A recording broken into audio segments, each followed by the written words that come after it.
গ্যাসের দাম ধীরে ধীরে সমন্বয় হবে, একবারে বড় আকারে দর বাড়বে না বলে জানিয়েছেন বিদ্যুৎ ও জ্বালানি প্রতিমন্ত্রী নসরুল হামিদ। যদিও বিশেষজ্ঞদের মতে আমদানি করা তরল প্রাকৃতিক গ্যাস বা এলএনজির ওপর নির্ভরতা বাড়িয়ে গ্যাসের দাম বাড়ানো অযৌক্তিক। রোববার রাজধানীর একটি হোটেলে বেসরকারি গবেষণা সংস্থা সেন্টার ফর পলিসি ডায়ালগ সিপিডির এক আলোচনায় এসব কথা উঠে আসে। দৈনিক ২৭০০ মিলিয়ন ঘনফুট প্রাকৃতিক গ্যাস সরবরাহ হচ্ছে পাইপলাইনে। এর সঙ্গে আরও ৫০০ মিলিয়ন ঘনফুট তরল প্রাকৃতিক গ্যাস বা এলএনজি যোগ করা হয়েছে আমদানি করে, তবে শুধু চট্টগ্রামে, যার আমদানি খরচ সমন্বয়ে সোমবার থেকে গ্যাসের দর বৃদ্ধির জন্য গণশুনানিও শুরু হচ্ছে। জ্বালানি খাত নিয়ে এই আলোচনায় তাই গ্যাসের দামের বিষয়টি বড় হয়ে উঠে এলো। ১,০০০ মিলিয়ন সিএফডি আসছে, এরকমভাবে ৪,০০০, ৪৫০০ আসবে পর্যায়ক্রমে। প্ল্যানিং যখন শোনায় আমি আতঙ্কে, আমি উদ্ভ্রান্ত হয়ে যাচ্ছে যে কি হবে তাহলে। এই ৫০০ জায়গায় ১,০০০ আসতে যেই যদি ৩১,০০০ কোটি টাকার ঘাটতি সমন্বয়ের কথা নিয়ে এসে পেট্রোবাংলা দাঁড়ায়, এবং এই মূল্য নির্ধারণ বিআরসি করতে পারবে না, তার ক্ষমতা নেই।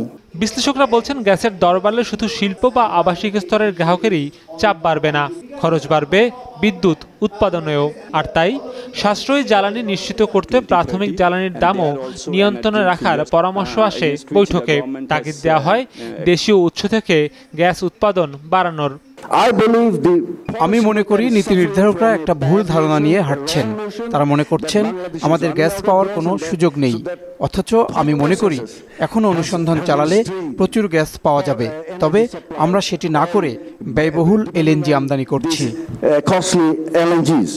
সরকারও মনে করে দেশের অভ্যন্তরেই গ্যাসের উৎপাদন বাড়ানো সম্ভব, তবে এজন্য আরও অন্তত ৫ বছর অপেক্ষা করতে হবে। আর তাই এখন এলএনজি আমদানির বিকল্প দেখে না প্রতিমন্ত্রী।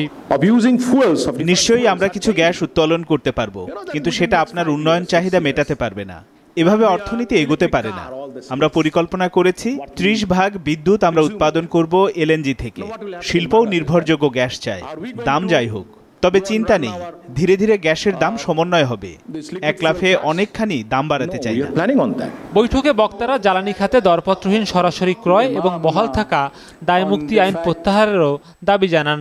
তাগিদ আসে এ খাতে স্বচ্ছতা, জবাবদিহিতা আর সুশাসন প্রতিষ্ঠার। সৌরভ রহমান, বিজনেস রিপোর্ট, মাছরাঙা টেলিভিশন।